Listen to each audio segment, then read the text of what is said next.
Jadi beliau suatu ketika pernah mengatakan, telah berlalu waktu selama 3 tahun, dan selama itu aku telah mendengar segala sesuatu dalam kepalaku. Kemudian telah berlalu pula masa 30 tahun, dan selama itu aku tidak pernah mendengar sesuatu kecuali dari Allah.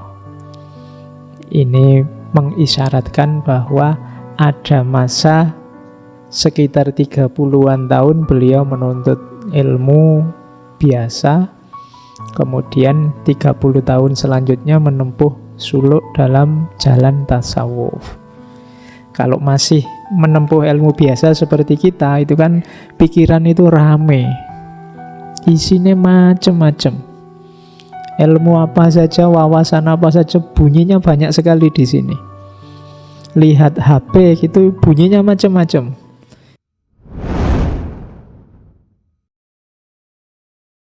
Minggu lalu ketemu Imam Hasan Al-Basri, malam ini ketemu Imam Al-Haris Al-Muhasibi. Mungkin teman-teman yang belajar tasawuf sudah pernah mendengarkan nama beliau, orang ini, Imam Haris Al-Muhasibi. Beliau ini pamannya juga gurunya Imam Junaid Al-Baghdadi yang akan kita bahas minggu depan. Ada 2 kitab yang sangat terkenal ditulis oleh Imam Haris. Yang pertama Ri'ayah li Hukukillah. Ri'ayah li Hukukillah ini kitab tasawuf kecil, tapi nanti kitab inilah yang menginspirasi Imam Ghazali sehingga menulis Ihya Ulumuddin. Kemudian ada juga kitab Risalah Al-Mustarsidun, risalah tentang orang-orang yang mencari petunjuk. Kelihatannya 2 kitab ini sudah diterjemah dalam bahasa Indonesia. Teman-teman yang berminat silahkan dicari. Saya tidak tahu judulnya apa. Oke. Imam Haris Al-Muhasibi ini lahir sejaman dengan Imam Ahmad bin Hambal. Beliau putra seorang kaya sebenarnya, dan kebetulan ayahnya ini Mu'tazilah. Tapi justru putranya Imam Haris Al-Muhasibi kadang-kadang mengkritik Mu'tazilah, dan beliau lebih suka masuk ke ranah tasawuf. Dan menurut ceritanya, Imam Haris Al-Muhasibi ini tidak mau mewarisi serupiah pun. Duit zaman itu bukan rupiah ya, sedirham pun warisan dari orang tuanya dibagi-bagikan ke fakir miskin. Karena memang bukan karena apa-apa, beliau memang ingin hidup secara sederhana sebagaimana seorang sufi. Oke, kita langsung saja ya ke gagasan-gagasannya. Untuk latihan kita muhasabah digelari Al-Muhasibi karena memang yang sangat terkenal dari beliau ini muhasabahnya. Jadi seorang sufi yang sangat rajin bermuhasabah, sangat aktif bermuhasabah. Kalau kita baca kitab-kitabnya itu rasanya kita dipaksa untuk meneliti diri kita terus-menerus. Ri'ayah li Hukukillah itu sebagian besar babnya isinya tentang riya. Pokoknya itu penyakit-penyakit hati. Jadi malam ini kita coba menggali seperti apa nasihat-nasihat beliau tentang muhasabah. Orang yang gelarnya saja sudah muhasabah, Haris Al-Muhasibi. Oke. Jadi beliau suatu ketika pernah mengatakan, telah berlalu waktu selama 3 tahun, dan selama itu aku telah mendengar segala sesuatu dalam kepalaku. Kemudian telah berlalu pula masa 30 tahun, dan selama itu aku tidak pernah mendengar sesuatu kecuali dari Allah. Ini mengisyaratkan bahwa ada masa sekitar 30-an tahun beliau menuntut ilmu biasa, kemudian 30 tahun selanjutnya menempuh suluk dalam jalan tasawuf. Kalau masih menempuh ilmu biasa seperti kita, itu kan pikiran itu rame, isinya macam-macam. Ilmu apa saja, wawasan apa saja, bunyinya banyak sekali di sini. Lihat HP gitu, bunyinya macam-macam. Mungkin kritik lah, mungkin heran lah, mungkin macam-macam. Lihat apa saja, kepala ini berkecamuk macam-macam. Tadi di depan ada berita tentang saudara kita yang meninggal, itu kan isi kepalamu macam-macam, segala macam hal keluar. Tapi begitu menjalani suluk, tidak tersisa apapun. Yang terdengar hanya suaranya Allah. Jadi kontrasnya di situ. Kalau pikiran masih ramai, masih isinya macam-macam, itu biasanya sumber ketidaktenangan kita, kegelisahan kita, ketakutan-ketakutan akan masa lalu dan masa depan, kerumitan-kerumitan cara pandang kita, itu ramai banget pikiran kita itu. Nah, kalau sudah suluk 30 tahun selanjutnya, kata Imam Muhasibi, aku sudah gak mendengar apapun. Yang aku dengar hanya suaranya Allah. Yang ada di kepala yang tersisa hanya tinggal satu dan satu-satunya, yaitu Allah. Tidak tahu saya kita mengalami yang semacam ini apa enggak dalam hidup kita, tapi berusahalah untuk menuju ilaihi roji'un yang sejati. Biar lebih ringan langkahmu, jangan terlalu sibuk dengan hal-hal yang tidak penting. Biar isinya nanti tersisa Allah saja. Apa tidak boleh berpikir, Pak? Kalau begitu boleh. Malah katanya Imam Al-Muhasibi, likulli syai'in jauharun, wa jauharul insani al-aqlu, wa jauharul aqli at-taufiq. Dalam segala sesuatu itu ada intinya. Intinya manusia, wa jauharul aqli, wa jauharul insani, itu al-aqlu. Intinya manusia itu akalnya. Tapi jangan lupa, wa jauharul aqli at-taufiq. Saya tidak harus cerita bagaimana utamanya akal bagi manusia, kita selama ini mengkaji itu. Tapi kata-kata Imam Al-Muhasibi selanjutnya, wa jauharul aqli at-taufiq. Justru intinya akalmu itu adalah taufik, anugerah dari Allah. Jadi akalmu itu mencapai puncaknya, kalau katanya para filosof muslim, nanti silakan didengar lagi rekamannya, kalau dia bisa mencapai akal yang mustafad. Akal mustafad itu akal yang nyambung langsung dengan sumber utamanya, nyambung langsung dengan Allah. Karena betapapun segala pengetahuan, segala ilmu itu kan kuasanya Allah. Kalau Allah mengizinkan kita dapat ilmu, kalau tidak ya tidak dapat. Jadi intinya tetap pada taufik. Akal itu mungkin seperti komputer, kemudian taufik itu servernya. Kalau kita internetan kan data itu ada di server.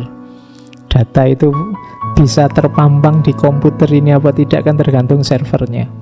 Kalau servernya mengizinkan data masuk, dia bisa kelihatan di komputermu. Kalau tidak ya enggak. Jadi wa jauharul aqli itu, akal itu kayak komputer yang dapat suplai data dari Tuhan. At-taufiq. Jadi begitu ada kebaikan, begitu ada informasi, ada data, ada ilmu yang muncul di kepalamu, itu hakikatnya taufik. Wa jauharul aqli at-taufiq. Maka kalau dikembalikan ke depan tadi, Kalau akalmu sudah nyambung sama Allah, apalagi isinya hanya Allah, ya sudah, kamu hidupnya sudah di dalam servernya. Tidak perlu capek-capek download setiap hari. Apa yang dibutuhkan ada. Itu yang oleh para sufi disebut makrifat nanti. Oke, ya ini kamu jadikan referensi dulu saja. Siapa tahu kapan-kapan kamu nyampe level ini. Ya, oke ya. Terus, hatiku dipenuhi segudang ambisi yang segera sirna setelah mata hatiku melihatmu. Katanya Imam Muhasibi, aku meninggalkan dunia dan agama manusia demi menyibukkan diri dalam mengingatmu. Wahai agama dan duniaku, orang yang aku dengki kini berubah iri. Aku menjadi tuan di dunia setelah menjadikanmu sebagai Tuhan. Mu-nya ya kembali ke Tuhan. Maksudnya apa? Waktu aku ambisius, punya cita-cita macam-macam, mungkin pengen jadi ulama besar, pengen kaya raya, pengen terkenal, aku sibuk, aku capek luar biasa, aku banyak dengki pada orang lain. Jadi orang lain, kok ada orang lebih pintar dariku, ada orang lebih kaya dariku, ada orang lebih terkenal dariku, membuatku dengki. Tapi begitu aku berpaling hanya pada Allah, sudah aku tidak mikir apa-apa lagi, hanya sibuk dengan Allah. Sekarang terbalik, justru orang lain yang iri padaku. Dulu waktu aku dicengkram oleh ambisiku, aku jadi budak. Tapi begitu aku memposisikan diri jadi budak di depan Tuhan, sekarang justru aku jadi tuan. Jadi ini kalimat puitis dari Imam Hasan Al-Basri. Oh, aku menjadi tuan di dunia setelah menjadikanmu sebagai tuan. Caranya apa? Meninggalkan dunia dan agama manusia. Agama itu jalan hidup manusia, demi menyibukkan diri dalam mengingatmu. Nah, ini bahan kita muhasabah ya. Kita sibuk dengan Allah itu berapa persen dalam hidup kita dalam sehari. Ini kita lanjutkan lagi. Sebelum muhasabah, ini juga seperti jauhar tadi, rumus-rumus untuk kita sibuk dan dekat dengan Allah. Aslut ta'ah al-warok, dasarnya ketaatan itu warok. Warok itu kemampuan jiwamu untuk menjaga diri dan menghindar dari hal-hal yang tercela. Itu warok. Kenapa sih kok ndak mau nonton film, mas? Kan filmnya bukan film saru. Ndak aku itu mudah tergoda. Daripada nanti aku tergoda, ndak usahlah. Itu namanya warok. Mbok jalan bareng aku sini loh, ndak apa-apa, jejer. Kan kita temen, ndak apa-apa tuh. Ya ndak apa-apa, cuma aku itu normal. Kadang-kadang khilaf juga. Jadi daripada ada apa-apa, mending ndak usah lah. Itu namanya warok, kemampuan menjaga diri. Ayo mas ini lo, ikut debat, ikut diskusi, rame ini, seru, ndak apa-apa, buat seru-seruan aja. Ndak, aku itu ndak kuatan. Kalau sudah debat terus marah, kalau sudah marah aku ndak kontrol. Eman-eman lah, lebih baik ndak usah lah. Wong ya ndak terlalu penting temanya untuk hidupku. Itu namanya warok, kemampuan menjaga diri untuk yang hal-hal yang mungkin membuatmu jatuh dalam hal yang tercela atau dosa. Ya meskipun mungkin juga tidak, tapi kamu milih menghindar. Itu namanya warok. Dan ini perlu dilatih, karena manusia itu kecenderungannya ingin pamer, kecenderungannya ingin menang dari yang lain, kecenderungannya ingin lebih dari yang lain, dan kecenderungannya ingin juga selalu yang enak-enak. Nah, itu biasanya menipiskan warok ini. Padahal ketaatan itu dasarnya adalah warok. Kita patuh pada Allah tapi tidak punya daya warok, itu biasanya ya agak berat. Kita menuju kesempurnaannya amal. Nah, wa aslul waro'i at-taqwa. Dasarnya warok itu apa? Takwa. Definisi paling gampang takwa itu kadang orang mengartikannya takutlah pada Allah. Jalankan perintahnya, jauhi larangannya. Jadi untuk bisa ketaatan kita sempurna butuh warok. Untuk bisa warok butuh takwa. Wa aslu takwa muhasabatun nafas. Untuk ketakwaan kita bagus, sempurna, muhasabatun nafas. Muhasabah, menilai diri, mengevaluasi diri. Latihan jadi malaikat rokib sama atid untuk dirimu sendiri. Kamu bikin buku jajal ya, cari kertas itu kamu bagi 2, terus hari ini, hari Rebu tanggal sekian, pahala di kolom kanan, dosa di kolom kiri. Hari ini aku dapat pahala apa ya? Kira-kira dosaku apa jajal ya? Nyaingi malaikat ya. Saya ingin tahu kamu objektif apa enggak. Kadang-kadang itu nanti dari situ sebenarnya nanti kelihatan jiwamu. Mungkin pas mau nulis salah, ini kan dosa kecil, enggak apa-apalah, wong cuma itu aja. Ya. Atau ada orang yang pesimis, mau nulis pahala, ini mau tak tulis ya kalau diterima, kalau enggak, wong sholatku enggak terlalu ikhlas tadi. Itu orangnya pesimis berarti. Oke, ini contoh muhasabah. Dalam sehari apa saja yang kulakukan, seminggu ini apa saja hasilku yang baik-baik, ada progres enggak? Minggu kemarin aku progresku apa, minggu sekarang apa, aku semakin baik atau tidak? Kalau hidup ini ilaihi roji'un, sejauh mana aku semakin dekat dengan Allah, atau jangan-jangan aku ini jalannya mundur sehingga tambah jauh sama Allah. Itu muhasabah namanya. Itu nanti yang jadi bekal kualitas takwamu semakin bagus. Jadi wa aslu taqwa muhasabatun nafs. Wa aslu muhasabatin nafsi al khaufu war roja. Dan dasarnya muhasabah tadi, untuk kita bisa muhasabah yang bagus harus ada khauf, ada roja. Ada takut dan juga ada harapan. Sama seperti di Imam Hasan Al-Basri kemarin. Berhadapan dengan Allah itu ya ada takutnya karena kita khawatir dosa kita banyak, tapi ada juga harapannya. Takut saja tanpa roja membuat kita mudah putus asa. Roja saja tanpa khauf nanti kita sembrono, tidak hati-hati, tidak warok tadi. Jadi muhasabah yang bagus dasarnya khauf dan roja. Kalau hanya khauf saja, jadinya kayak tadi, kamu mau nulis pahalamu, kamu takut. Ya kalau diterima, wong aku ini lemah, aku ini tidak berdaya, khauf saja.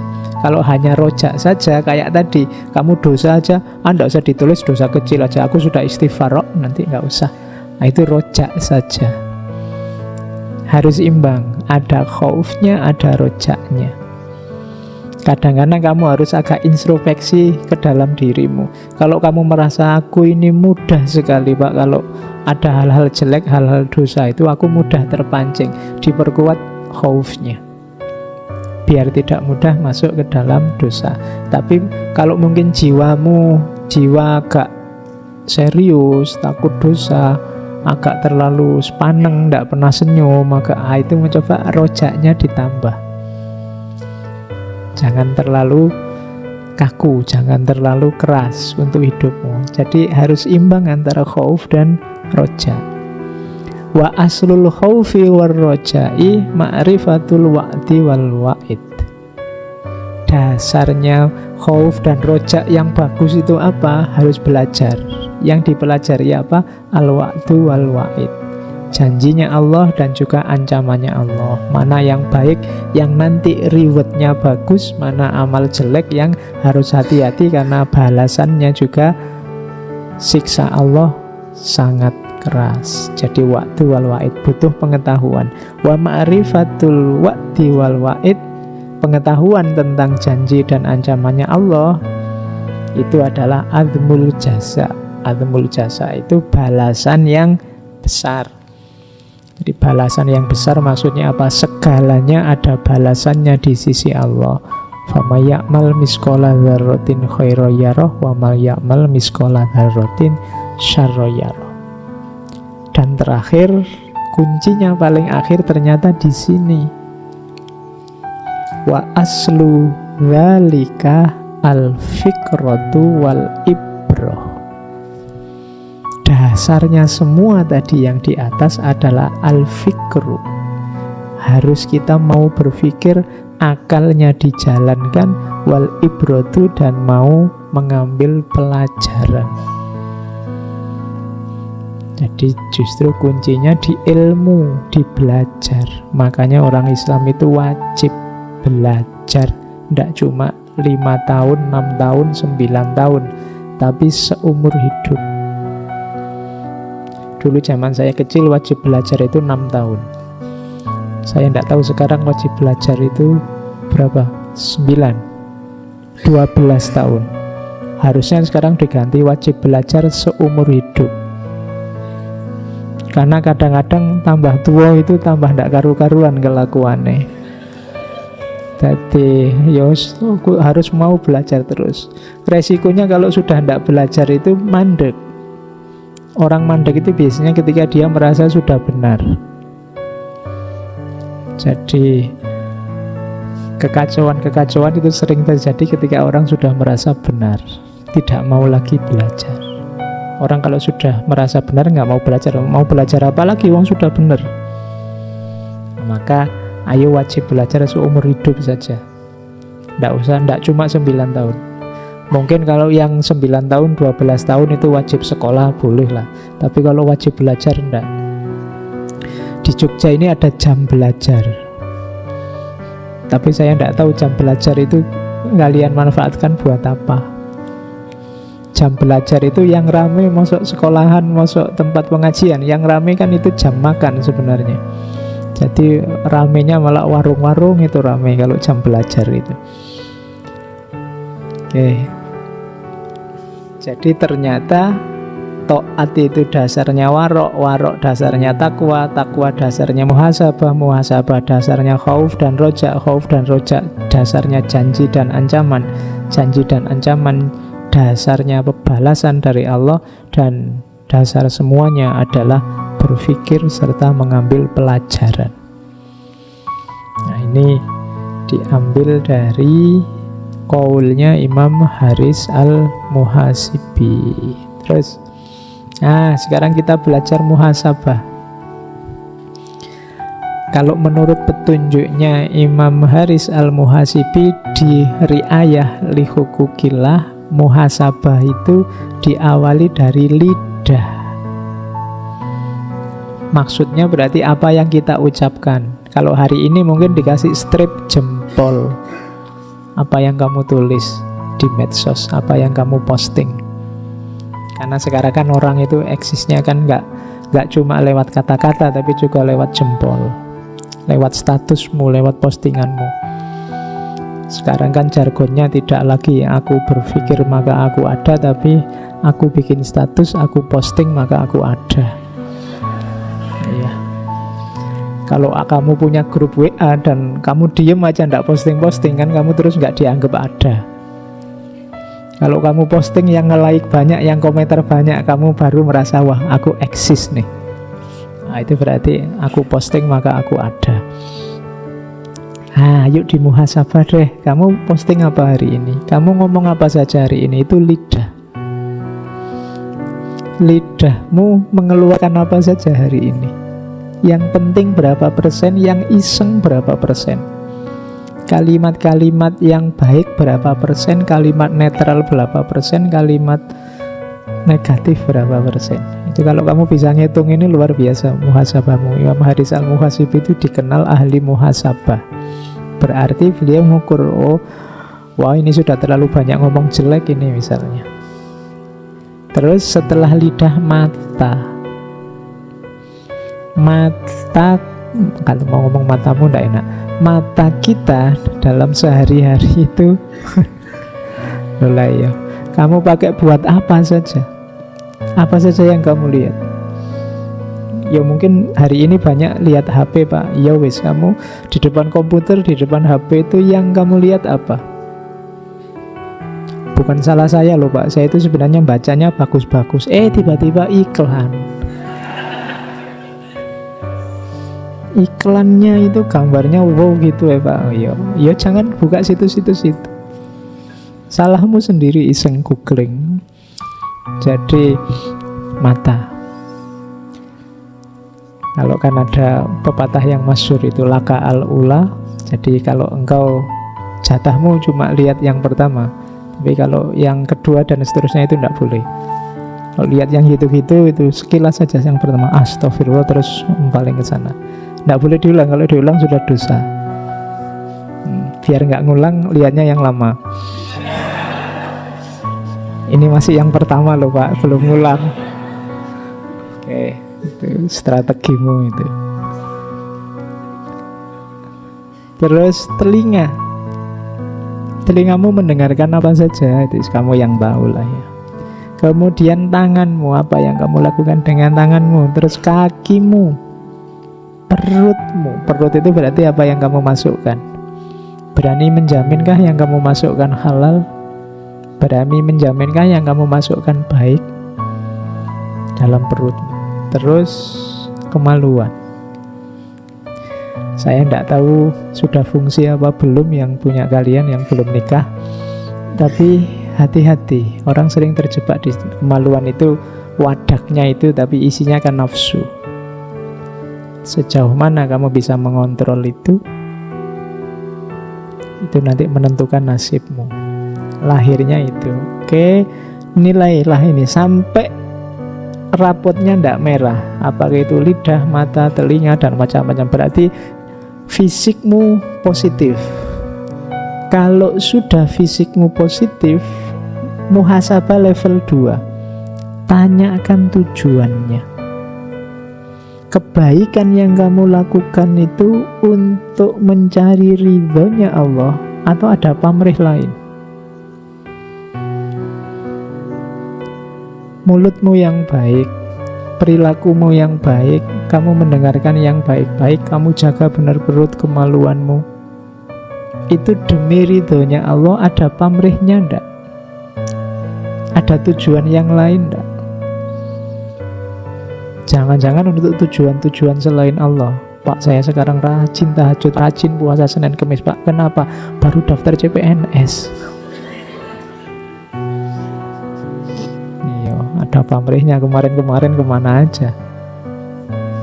Jadi coba dicek, ada pamrih-pamrih dunia enggak?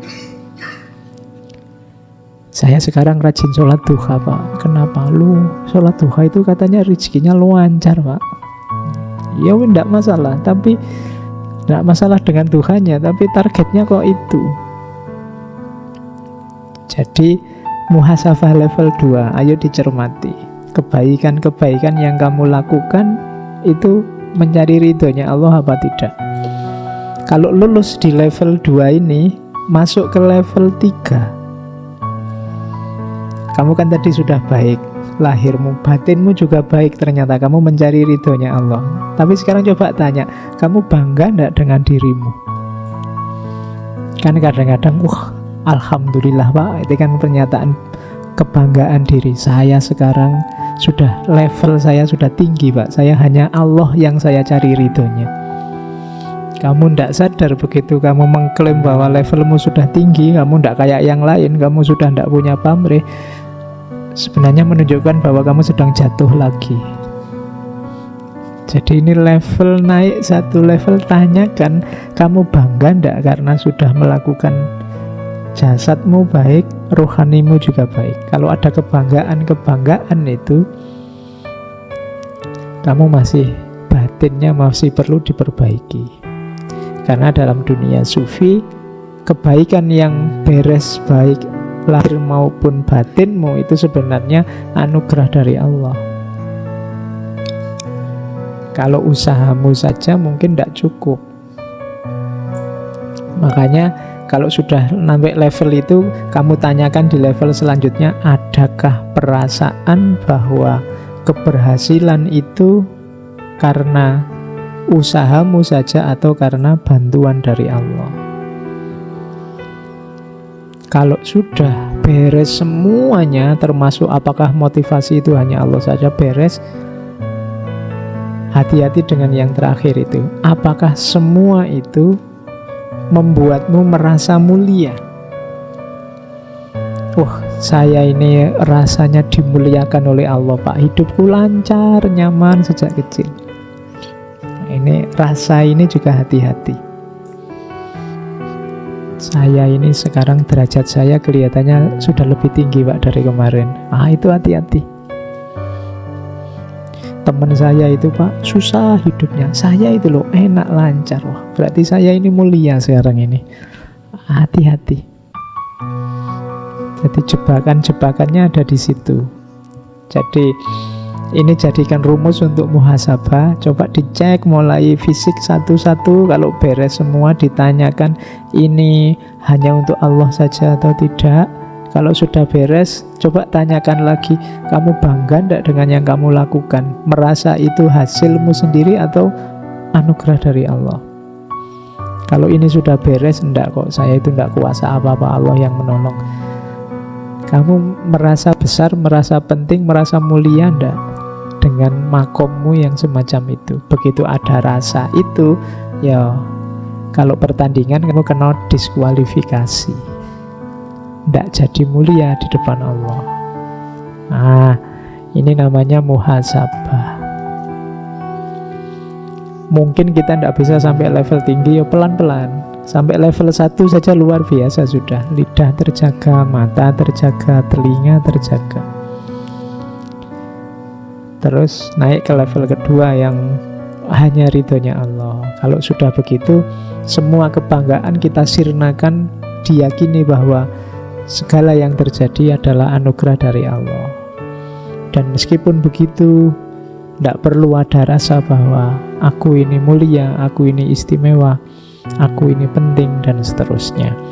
Itu caranya muhasabah. Oke, terus muhasabah juga harus hati-hati. Kadang-kadang kita sering tertipu dengan amal baik. Amal baik juga, katanya Imam Haris Al-Muhasibi, harus ngerti porsi dan proporsinya. Harus paham urutan-urutannya, mana yang harus duluan, mana yang belakangan. Bekerja itu ibadah, sholat duha juga ibadah. Dua-duanya ibadah. Mana yang harus didahulukan, mana yang harus dibelakangkan. Dibelakangkan bukan berarti ditinggal. Kalau pas lagi rame-ramenya pekerjaan, misalnya kalian buka toko kok waktunya sholat duha, kok pelanggan pada datang semua, terus ya jangan ditutup tokonya, saya sholat duha dulu lah. Itu salah prioritas. Kita sering begitu. Kadang-kadang ada salah prioritas itu, yang sunnah diutamakan, yang wajib ditinggal. Salah prioritas. Waktunya sholat tahajud semangat karena ada misinya. Habis sholat tahajud ngantuk, subuhnya bareng duha. Ya, itu urutannya keliru. Kalau sholat, kalau puasa Ramadan rasanya kayak formalitas, tidak ada rasanya. Tapi setelah Ramadan puasa sunnahnya dikuati serius. Kebalik, harusnya di Ramadan ini kita serius. Di sana fadilahnya macam-macam. Nah, ini namanya urutan amal. Hati-hati. Orang sering tertipu di sini. Di antara godaannya setan, katanya Imam Haris Al-Muhasibi, itu kita dibolak-balik urutan amalnya. Jadi kebaikannya.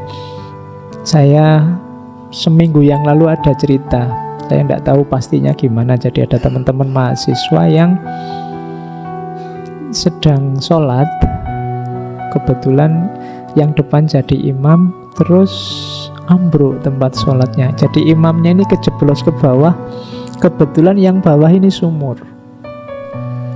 Ya ada cerita itu kan. Saya tidak tahu pastinya, tapi ada cerita.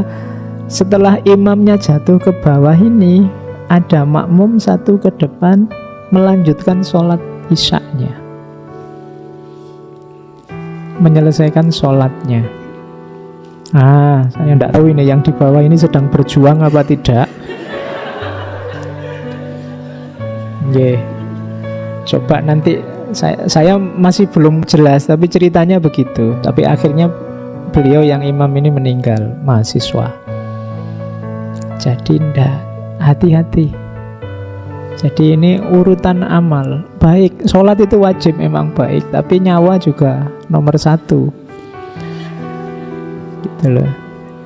Ya kan? Kadang-kadang ada orang itu kan, misalnya saking wah ini wajib ini sholat, kadang pinggir jalan besar sholat. Ya jalan sebentar sedikit di sana sudah ada masjid. Ini godaannya setan. Hati-hati. Jadi muhasabah juga ya, urutan amal. Karena setan itu sering menggoda di sini. Akhirnya kita terjebak. Mungkin nanti begitu dihisab, justru yang wajib-wajib ini keteteran.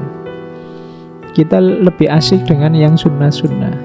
Bukan berarti salah, tapi keliru urutannya, salah prioritasnya.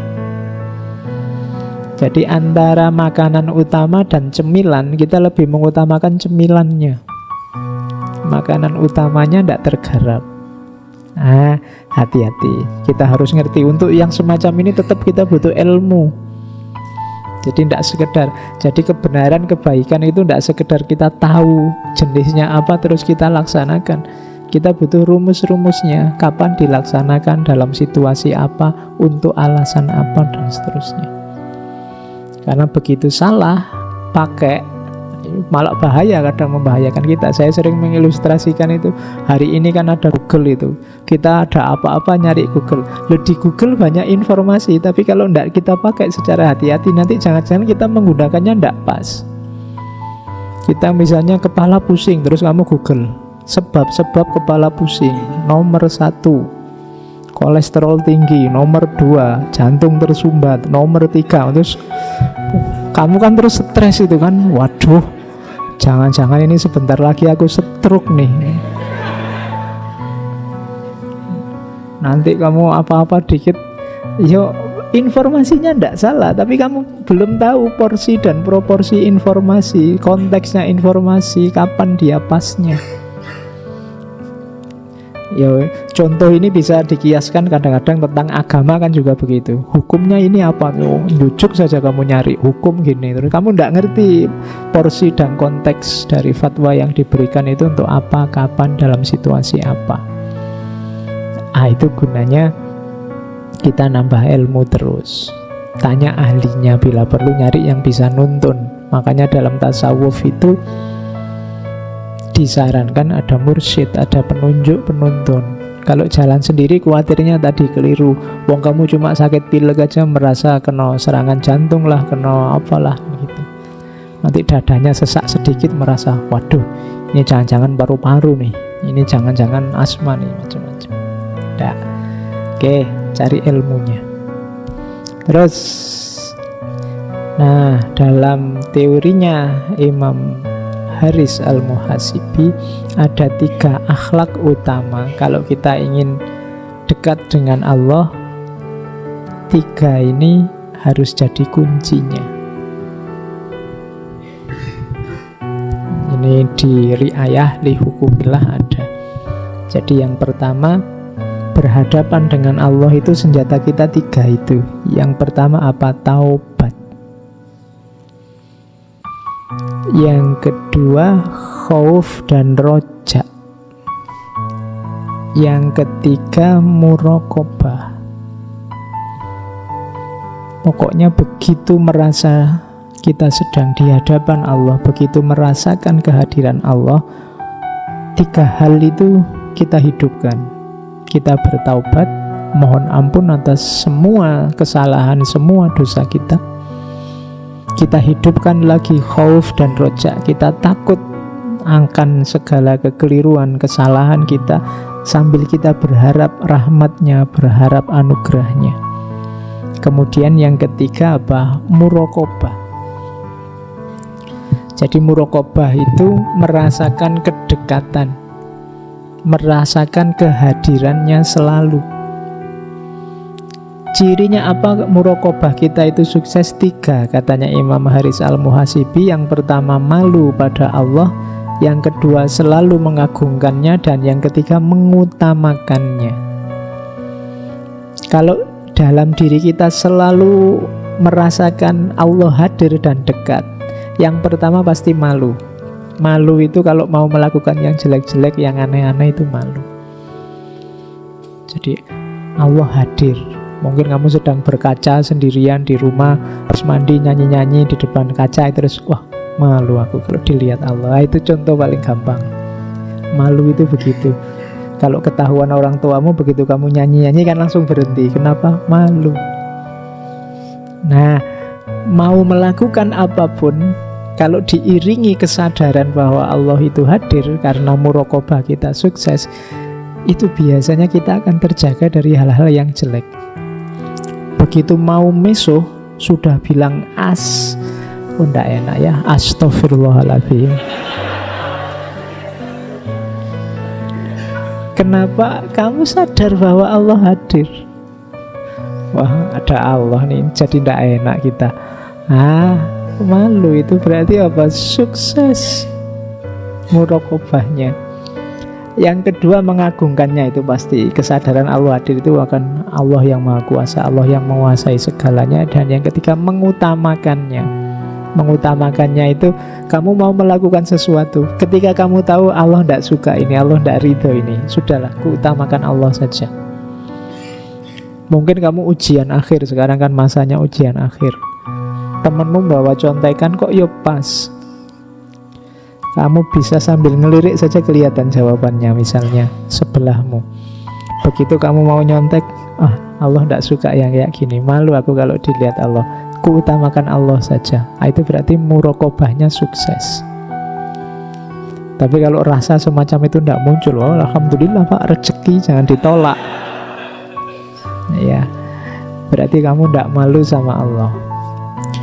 Ketahuan manusia aja berbuat jelek kan kita malunya luar biasa, apalagi Allah.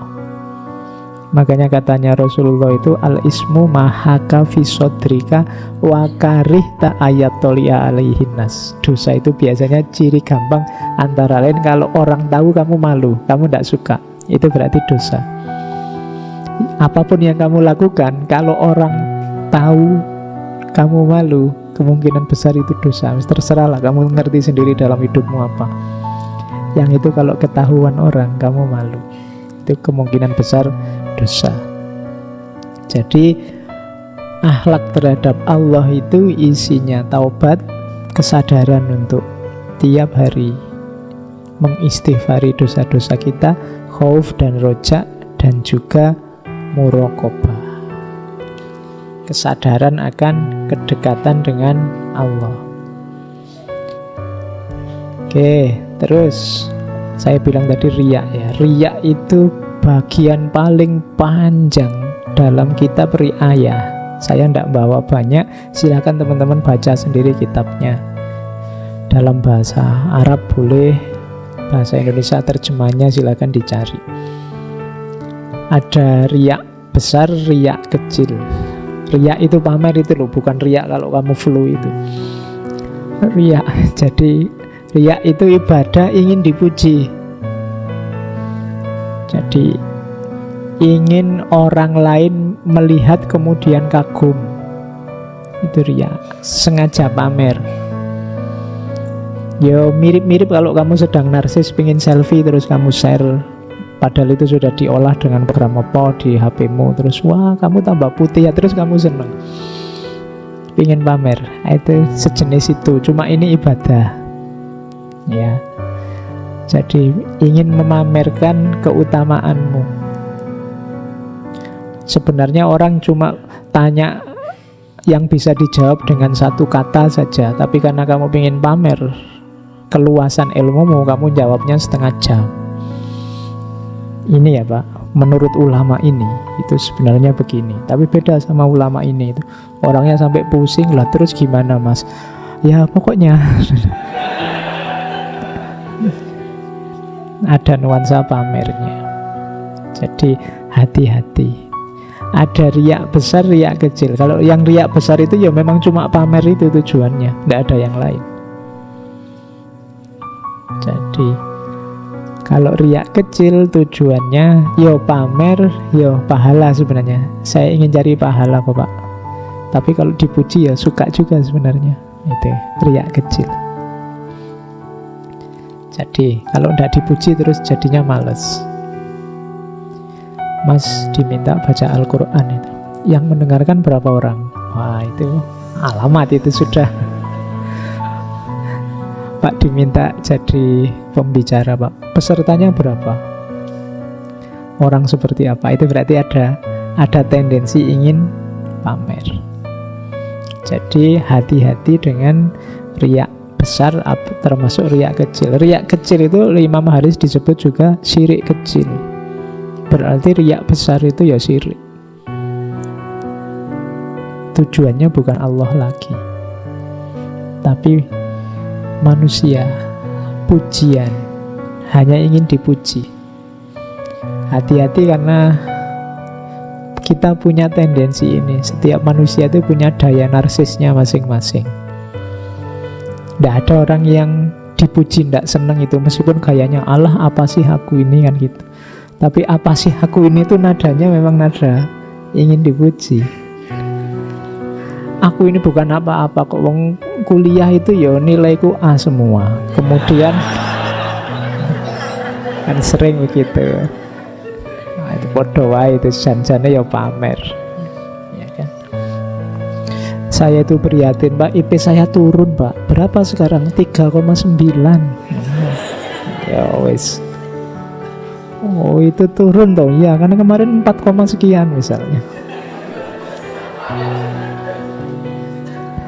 Oke. Jadi hati-hati dengan riya. Minggu lalu saya ceritakan kadang-kadang riya ini munculnya sangat halus. Kadang-kadang orang itu kelihatannya seperti merendah-rendahkan dirinya, tapi dengan merendahkan dirinya itu dia sebenarnya ingin diunggulkan. Kadang-kadang kamu ingin, wah sudah sadar anak ini, kamu ingin dianggap sadar.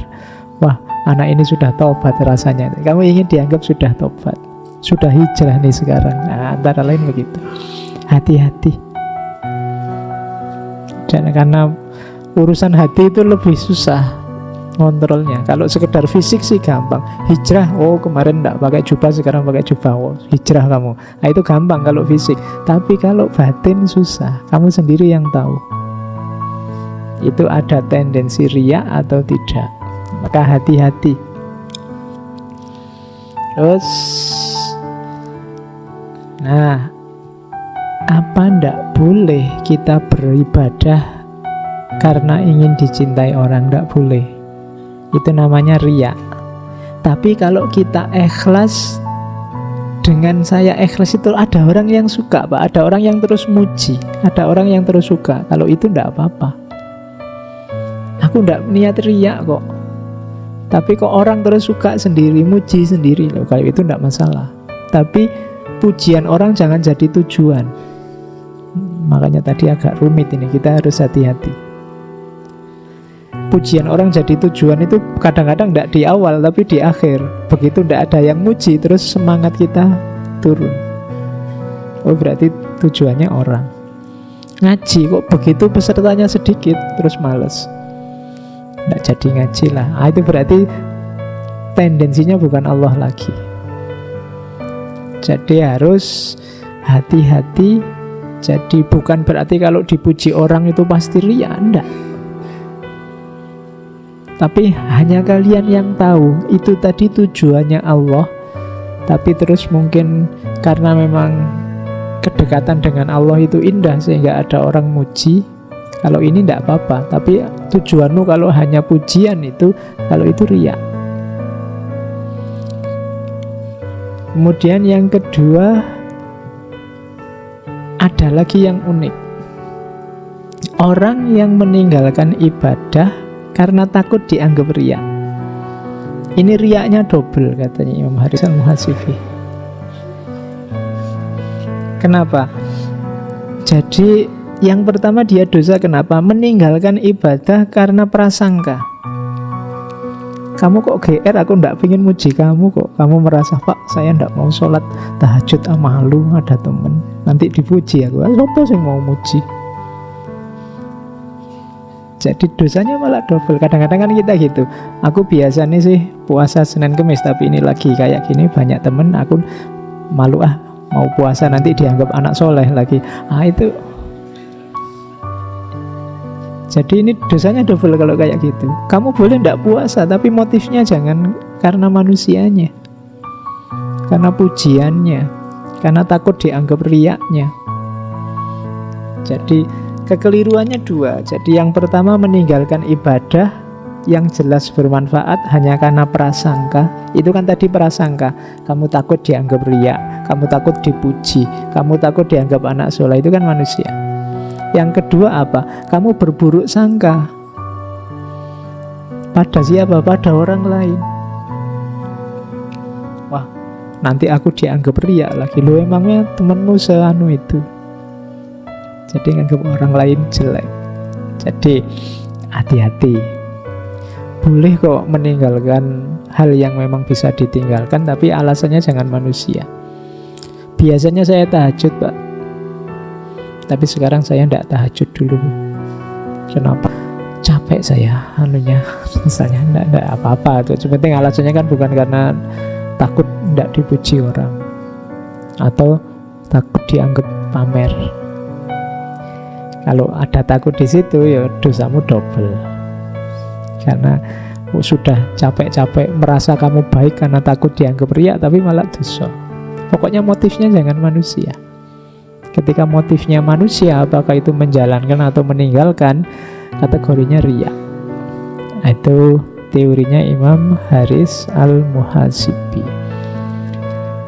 Terus dalam dunia tasawuf banyak sekali lintasan-lintasan batin, lintasan pikiran yang kita harus hati-hati. Saya tadi bilang, kepala kita ini kan rame terus, hati kita juga rame terus. Bisikan itu macam-macam, batin sliwer. Mampir selalu, kadang kita tidak sadar, kadang kita sadar. Katanya Haris Al-Muhasibi, hati-hati. Kalau ada bisikan harus kita deteksi itu suaranya nafsu, suaranya setan, atau dari Allah. Jangan dicampur-campur.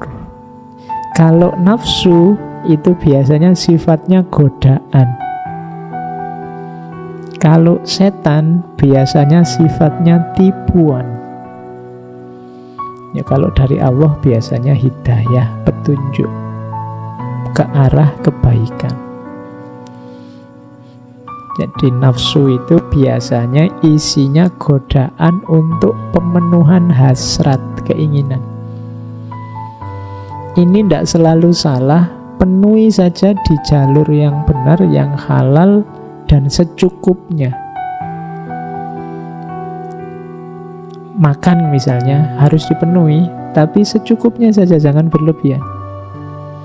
Minum juga begitu, termasuk hasrat seksual. Penuhi di jalur yang benar, yang halal, dan secukupnya saja, jangan boros. Karena hal-hal yang sifatnya nafsu ini biasanya kekurangan atau kelebihan itu nanti sifatnya merusak. Makan tidak terpenuhi itu merusak. Kebanyakan makan juga merusak. Makanya ilmu tata nafsu dari para ulama akhlak seperti Ibnu Miskawah itu diberi patokan, rumusnya adalah jalan tengah. Tidak penakut, tidak nekat, tapi berani, jalan tengah. Karena memang bisikannya nafsu itu biasanya menggoda kita untuk memenuhi. Pak, saya kan normal, Pak, makanya saya, iya normal sih normal, tapi penuhi di jalurnya yang benar. Karena begitu kita melenceng jalur, kita akan merasakan sengsaranya. Yang kedua, setan. Kalau setan ini tipuan. Cirinya tipuan itu barang jelek yang kelihatannya baik. ditampakkan atau dibisikkan ke kita bahwa itu baik, itu normal, itu tidak masalah. Itu suara-suara semacam ini sumbernya dari setan. Tidak apa-apa, itu pacar-pacarmu sendiri, kalian kan sudah saling cinta, kan sudah janji sehidup semati, tidak apa-apa sudah. Masa berapa tahun dapatnya cuma kirim salam sama titip WA misalnya. Yo, nyarilah untung dikit-dikit misalnya. Itu bisikannya setan. Tidak apa-apa, kamu itu manusia yang normal kok. Kan lawan jenis toh berarti normal, tidak apa-apa. Lebih bahaya kalau sesama jenis. Nah, itu. Kalimat-kalimat kayak gini kalimat tipuan. Kalau ada temenmu kok menasehati begitu, berarti dia jenisnya. Nah ya, jadi dia mencarikan dasar bahwa yang salah itu sebenarnya benar. Tidak apa-apa, nyontek aja. Kalau tidak nyontek, kamu nanti tidak lulus loh. Dosennya kejem itu, killer itu. Kalau tidak nyontek, kamu tidak lulus-lulus. Kalau kamu nyontek kan nanti nilaimu bagus. Birrul walidain itu. Orang tuamu senang, lu membahagiakan orang tua itu pahalanya besar loh ya. Yang kayak gini-gini jenisnya setan. Jadi hati-hati. Yang jelek-jelek ditampilkan sebagai baik. Perhatikan dan ikuti saja dengan serius lamhat bisikan-bisikan dari Tuhan. Itu di antara jalan komunikasi kita dengan Allah itu antara lain pengetahuan ilhamiah, hidayah kalau bahasa kita sering hari ini. Jadi ada kalimat selanjutnya, bisikan Tuhan itu sejalan dengan akal sehat, bisikan setan itu sejalan dengan hawa nafsu. Jadi rumusnya seperti tadi ya, kalau nafsu itu godaan, kalau setan itu tipuan, kalau Allah, kalau Tuhan itu hidayah, mengarahkan untuk keridhaan dan kebahagiaan.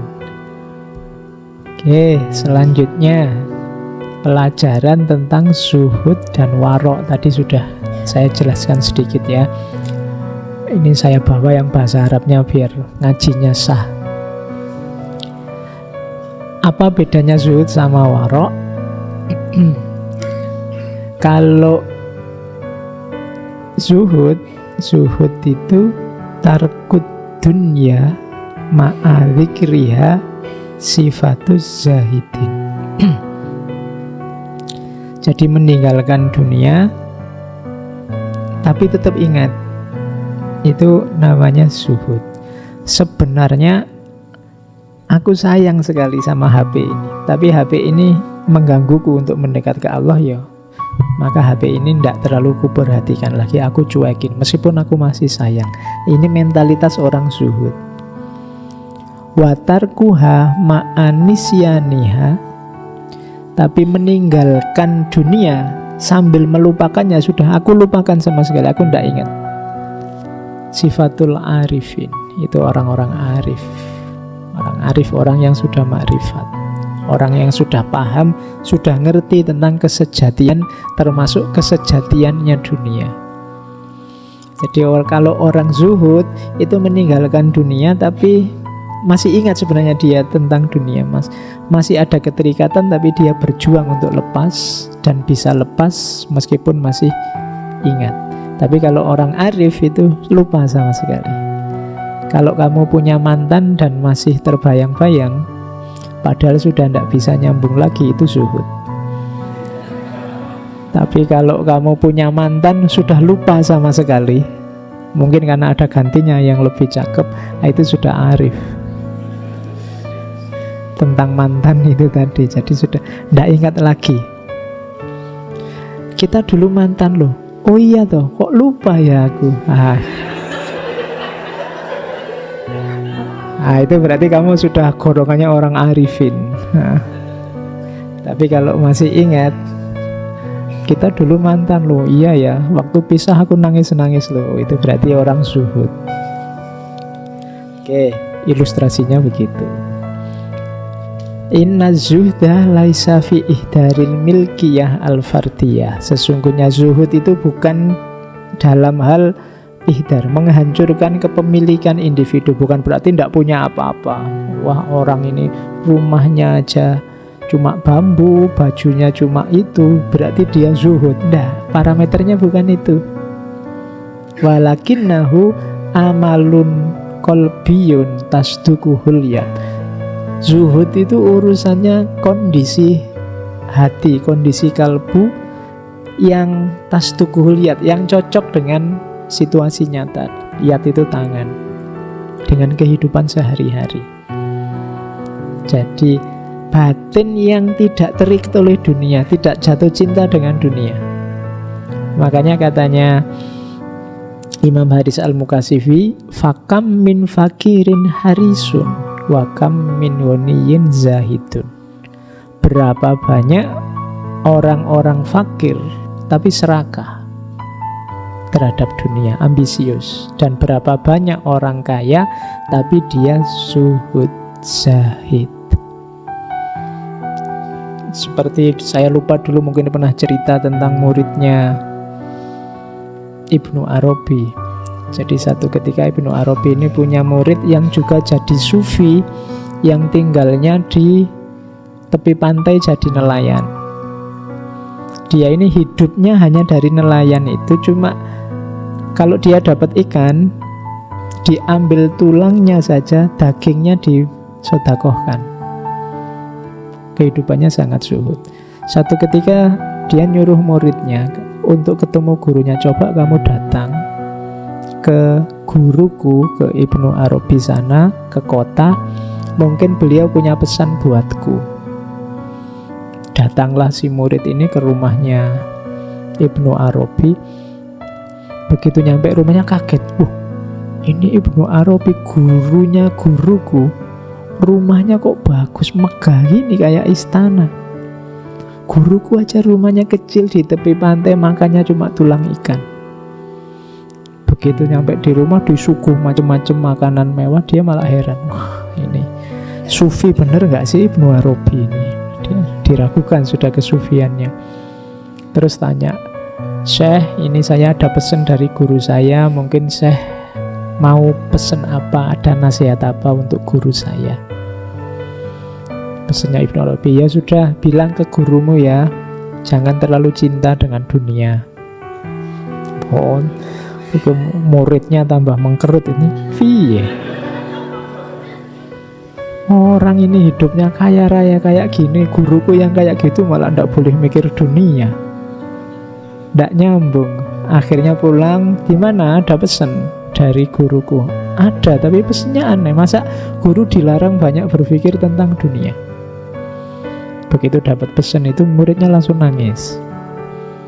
Jadi setelah ditanya, guru kok sampean malah nangis? Iya, guruku ternyata memang bisa membaca situasiku. Jadi penjelasannya, karena sebenarnya meskipun dia makan hanya tulang ikan, tapi setiap kali dia makan tulang ikan, yang ada di pikirannya, ini sebenarnya kalau ada dagingnya ya lebih enak, tidak cuma tulangnya, apalagi ada sambal tomatnya, apalagi ada. Jadi masih ada pikiran tentang dunia. Sementara Ibnu Arabi yang hidupnya kaya berlimpah, dia tidak pernah pikir. Detik itu misalnya kehilangan hartanya, kehilangan istananya, kehilangan dunianya, tidak masalah. Jadi bukan masalah jumlah yang dimiliki, tapi keterikatanmu terhadap dunia. Itulah kuncinya zuhud. Dan ini nanti membentuk perilaku. Ini ada cerita yang saya bawa tentang Imam Haris ini. Tulisannya kecil-kecil ya, saya ceritakan saja. Jadi suatu ketika beliau ini ketemu dengan ponakannya yang kita bahas minggu depan, Imam Junaid Al-Baghdadi. Nah, terus sama Imam Junaid diundang, mari paman, mari Syekh datang, tak undang makan-makan. Kalau ada makanan, kelihatannya sampean sedang lapar. Oh ya, sudah, ayo. Diajaklah oleh Imam Junaid ke tempatnya. Kebetulan di tempatnya Imam Junaid barusan sebelumnya ada pesta pernikahan. Jadi masih ada sisa-sisa makanan dari malam sebelumnya. Karena disuguh oleh ponaannya, dihormati untuk makan, ya beliau makan. Tapi begitu mau ngambil makanan, ini tangannya kaku,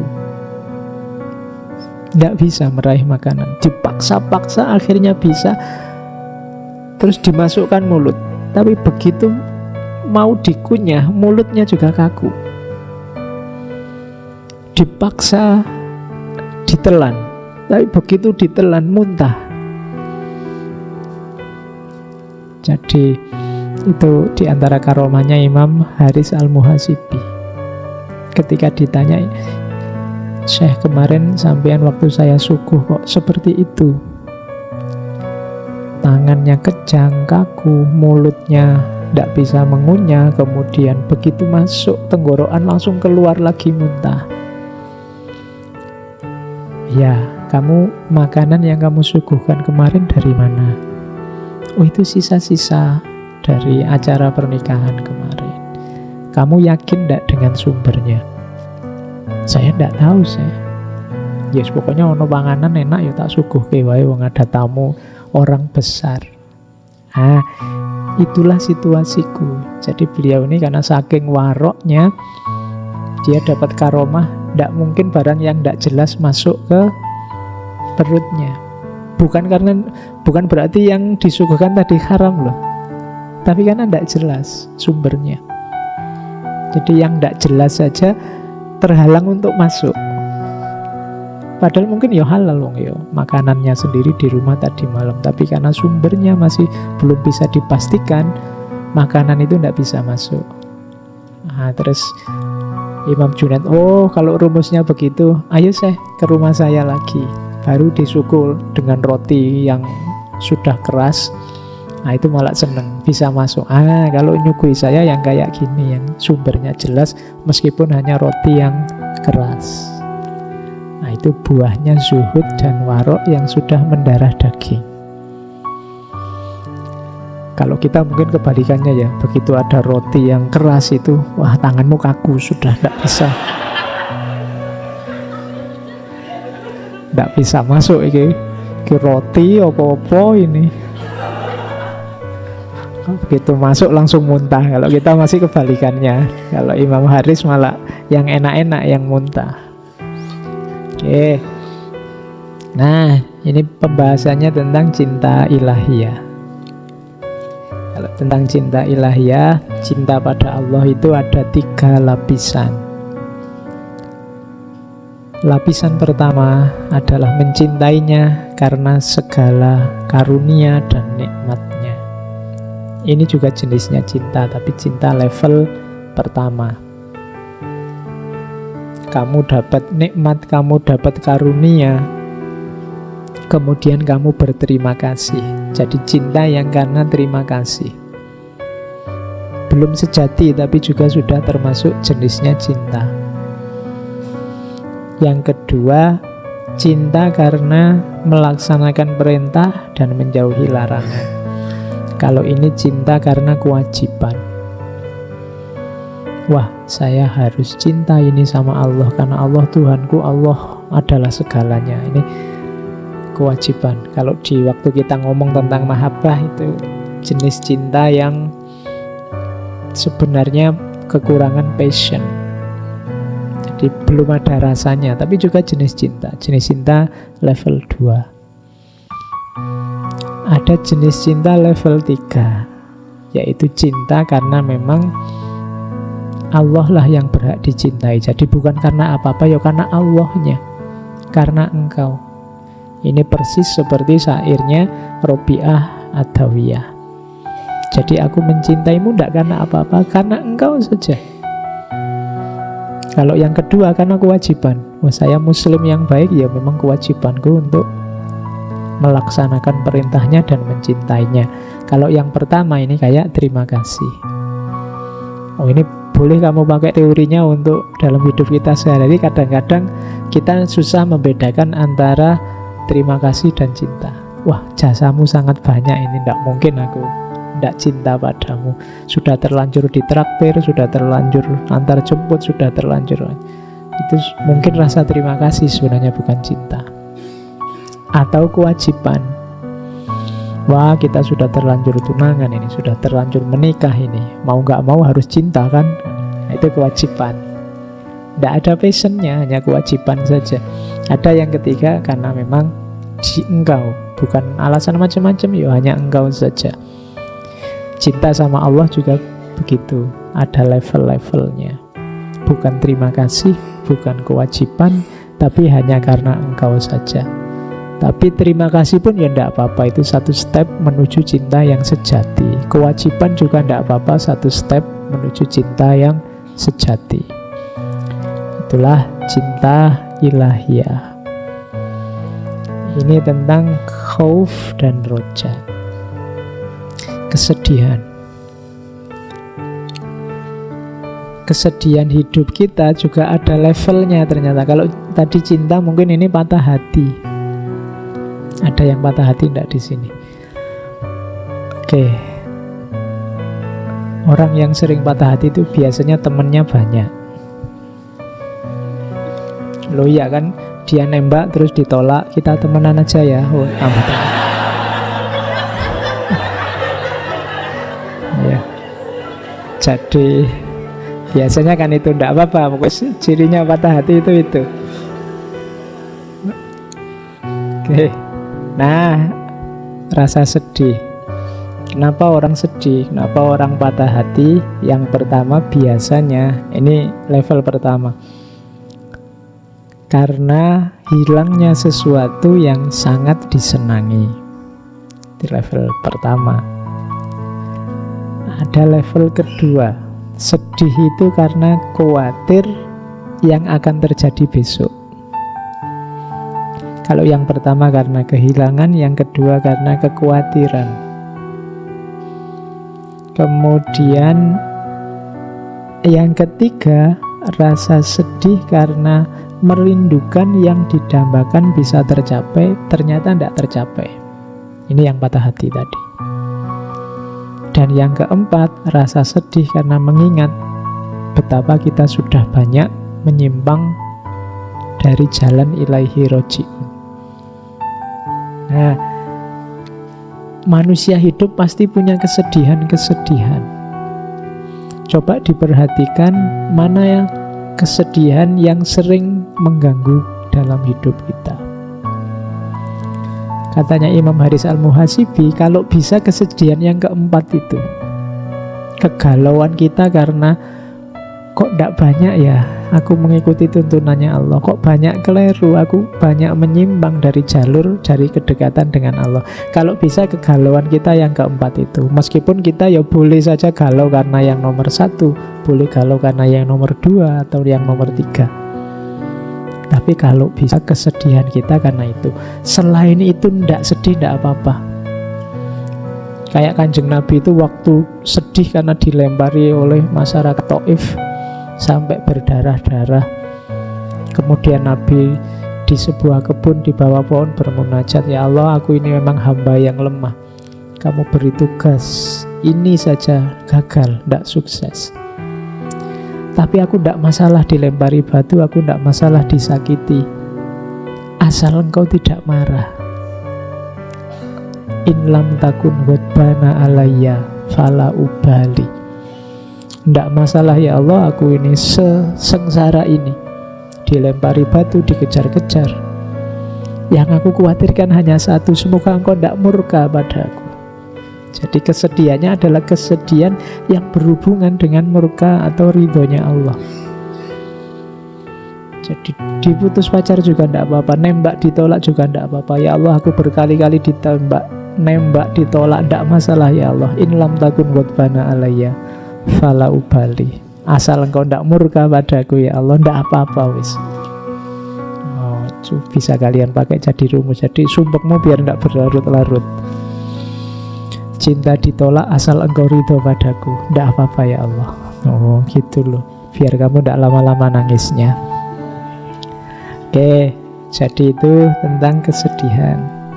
Hati-hati dengan godaan setan yang menjerumuskan kita untuk putus asa. Ini sering terjadi karena kita merasa banyak dosa, karena kita merasa tidak dekat dengan Allah, akhirnya kita putus asa dari rahmatnya Allah.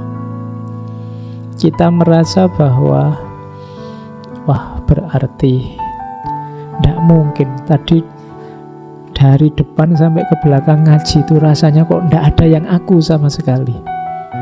Berarti aku ini sudah rendah sekali, berarti aku ini sudah jelek sekali. Terus kita hampir saja putus asa. Jangan salah, bisikan semacam itu dari setan juga. Hati-hati, tepislah, katanya Imam Haris Al-Muhasibi. Jawablah begini: orang seperti aku sangat pantas merasa takut. Kalau bukan karena Tuhan menghendaki kebaikan untukku, Dia pasti tidak membuatku mengingatnya. Kalau tadi kita merasa, wah saya ndak semua yang depan itu Pak, berarti saya sangat jelek saya itu Pak. Lu ndak. Allah memberi kita kesempatan untuk belajar Imam Haris Al-Muhasibi, belajar yang nuntun kita untuk mengingat Allah. Berarti memang Allah mengarahkan kita untuk dekat dengannya. Jadi berarti ini kan semacam rezeki, ilmu itu kayak rezeki. Kita malam ini diberi rezeki wawasan-wawasan dari Imam Haris Al-Muhasibi tentang mengingatnya. Berarti Allah semacam mengingatkan kita, ingatlah aku. Berarti Allah masih peduli sama kita, maka kamu jangan putus asa. Jadi Allah masih mengingatkan kita, masih menunjukkan kita, masih menampakkan kita hal-hal yang utama, hal-hal yang baik. Berarti Allah masih berharap sama kita. Jangan putus asa. Jangan mau dengan bisikan setan yang membuat kita putus asa. Karena takut akan siksanya, maka aku bertekad akan patuh dan tidak mendurhakainya. Betapa banyak dosa yang lebih besar dari dosaku yang Dia ampuni, dan betapa banyak aib yang lebih hina dari aibku yang Dia tutupi. Jadi tidak usah putus asa. Yang lebih parah darimu banyak, yang aibnya lebih besar darimu banyak, tapi diampuni oleh Allah, ditutupi oleh Allah. Kalau kalian kan aibnya kecil-kecil, tapi jumlahnya saja yang banyak, itu pun ditutupi oleh Allah. Berarti Allah masih sayang sama kita. Kalian kan yang lebih tahu rahasiamu yang ditutupi oleh Allah apa. Itu bukti bahwa Allah masih sayang padamu. Jangan putus asa. Buktinya apa? Aibmu masih ditutupi sampai detik ini. Aibku juga masih ditutupi. Kadang hanya kalian yang tahu, tidak ada orang lain yang tahu. Maka jangan putus asa. Berarti Allah masih sayang padamu, masih menginginkan kebaikan darimu. Nah, jadi tepislah bisikan-bisikan setan untuk putus asa. Oke, itu ajaran-ajaran utamanya. Ini sisanya saya ambil dari Risalah Al-Mustarsyidin. Karena banyak saya baca sekilas, sekali-sekali saja, nanti bisa kalian copy, bisa kalian catat sendiri. Yang pertama, ini di Risalah Al-Mustarsyidin ya, saya kutip-kutip.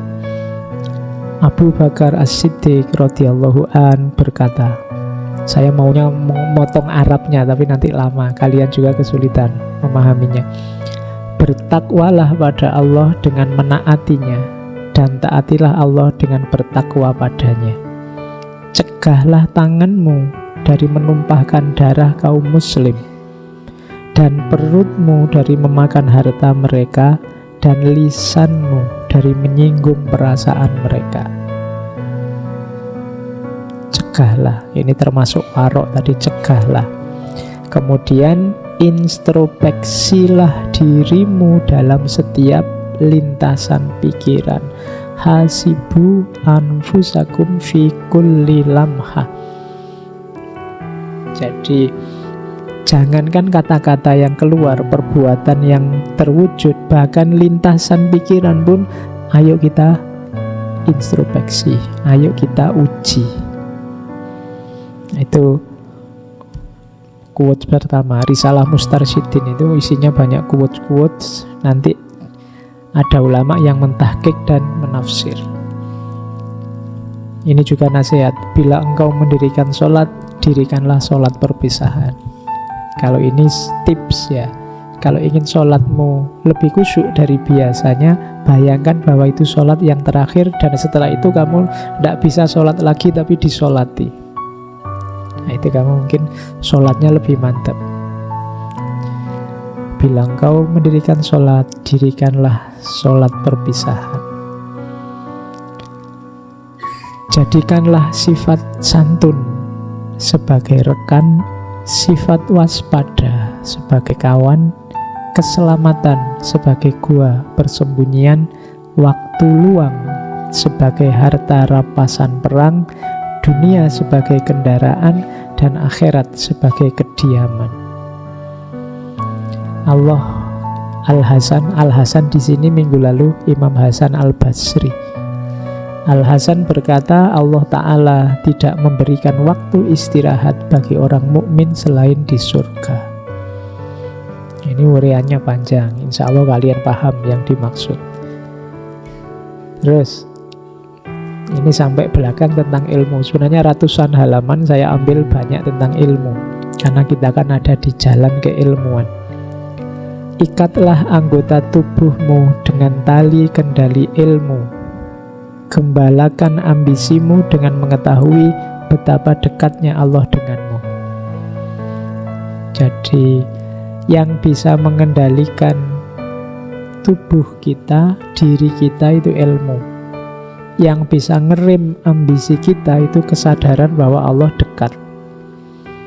Berdilah di hadapannya layaknya seorang hamba yang memohon perlindungan, niscaya kau dapati dia penuh belas dan kasih sayang.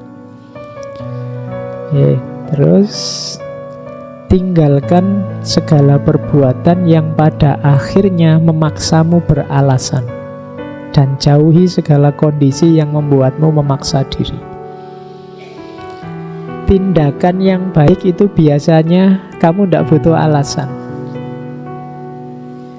Jawabannya ya di perbuatan itu sendiri. Sholat, puasa, menyantuni anak yatim, kerjasama dalam kebaikan, itu perbuatan-perbuatan yang tidak butuh alasan. Tapi perbuatan-perbuatan rusak, kacau, itu biasanya butuh alasan. Jadi kalau kamu rasa orang tanya padamu, mengapa kamu melakukan itu, terus kamu butuh jawaban panjang lebar, butuh alasan detail, mending kamu tinggal. Itu biasanya tidak beres, tidak butuh dalih. Perbuatan baik itu bisa langsung dipahami. Kemudian segala ilmu yang tidak mengandung tiga hal hanya menambah bukti yang memberatkan si pemilik ilmu. Ketiga hal itu adalah, ini diperhatikan, buahnya ilmu harus tiga ini, katanya Imam Haris Al-Muhasibi. Membuatmu berhenti menyakiti orang lain dengan cara menghentikan kesukaan. Maksudnya hasilnya ilmumu itu harus menggembirakan, harus kemanfaatan bagi orang lain, bukan menyakiti. Jadi keluar hasilnya adalah manfaat. Kalau ke dalam apa? Amal yang diiringi rasa takut pada Allah. Jadi setiap nambah ilmu, semakin dekat kamu sama Allah, semakin takut sama Allah. Itu berarti ilmumu manfaat. Yang ketiga, berbuat adil. Semakin tambah ilmu, semakin kau adil dan kasih sayang sama orang. Kok ilmunya nambah, semakin keras, semakin kaku, semakin tidak toleran, semakin tidak kasih sayang. Ada yang keliru dengan konstruksi keilmuan kita. Ketahuilah bahwa tidak ada perhiasan yang lebih indah dipakai daripada akal, dan tidak ada pakaian yang lebih indah dikenakan daripada ilmu. Perbarui tobatmu setiap waktu, bagilah umurmu dalam 3 waktu. 1 waktu untuk menuntut ilmu, 1 waktu untuk beramal, 1 waktu untuk memenuhi hak jiwa dan keperluanmu. Nah, itu nasihat juga. Ciri orang yang berhasil mencapai makrifat adalah dia memahami bahwa ilmu semakin bertambah dengan kehati-hatian, Dan ilmu semakin banyak dengan keteladanan, karena semakin ilmunya tambah, semakin tambah rasa takutnya. Semakin amalnya tambah, semakin tambah kerendahan hatinya. Ini silahkan kalian syarah sendiri untuk konteks hidupmu. Ciri-ciri orang berilmu: jika dia melihat, dia mengambil pelajaran. Jika dia diam, berarti dia berpikir. Jika dia bicara, berarti dia berzikir. Jika tidak diberi, dia bersabar. Jika diberi, dia bersyukur. Jika tertimpa musibah, dia mengucap innalillah. Jika dikatai bodoh, dia tidak marah. Jika mengetahui, dia rendah hati. Jika mengajar, dia berlaku lembut. Dan jika diminta, dia memberi. Inilah ciri ulama. Kalian kalau milih-milih ustadz, milih ulama hari ini, coba cek ciri-cirinya. Dia orang berilmu yang sejati apa tidak? Cirinya itu. Oke. Terus, orang bodoh mengira orang berilmu itu pendiam atau gagap. Padahal hikmahnya lah yang membuatnya diam. Orang dungu mengira orang berilmu itu cerewet. Padahal nasihat demi Allah lah yang membuatnya bicara. Orang bodoh juga mengira orang berilmu itu hartawan. Padahal sikap menjaga kehormatanlah yang membuatnya tampak kaya. Jadi orang berilmu itu biasanya ada karakter namanya iffah. Iffah itu menjaga kehormatan. Meskipun tidak kaya, dia tidak akan minta-minta. Dia tidak akan serakah, tidak akan berhasrat pada dunia, pada pengumpulan harta. Maka sikap orang berilmu itu selalu sikapnya orang kaya. Dia tidak pernah mengeluh dengan kepemilikannya. Orang bodoh pun mengira orang berilmu itu miskin. Padahal kerendahan hatinya lah yang membuatnya tampak hina. Oke, ini anggapannya orang yang tidak ngerti tentang orang yang berilmu. Terus, akuilah bahwa Allah senantiasa berbuat baik kepadamu meski engkau melanggar perintahnya. Dia tidak marah terhadapmu meski engkau tidak mengingatnya. Dia menutupi aibmu meski rasa malumu sangat kecil terhadapnya. Dan dia tidak membutuhkanmu sebenarnya meskipun engkau sangat membutuhkannya. Ketahuilah bahwa terik matahari tiada guna bagi orang buta. Begitu juga yang menerima cahaya ilmu hanyalah orang yang bertakwa. Obat tidak berguna bagi orang mati. Begitu juga etika tidak bermanfaat bagi tukang berdalih, orang yang suka cari alasan. Hujan deras tidak berguna bagi bebatuan keras. Begitu pula hikmah tidak akan berbuah di hati para pecinta dunia. Terakhir, ini cerita tentang sebelum Imam Haris Al-Muhasibi meninggal. Beberapa menit sebelumnya beliau berbisik pada Ja'far bin Abi Saur, salah seorang sahabatnya yang saat itu duduk di sebelah beliau. Terus katanya Imam Haris, jika aku melihat sesuatu yang aku sukai, maka aku akan tersenyum kepadamu. Dan jika aku melihat sesuatu yang tidak aku sukai, kamu pasti akan melihat perubahan di mukaku.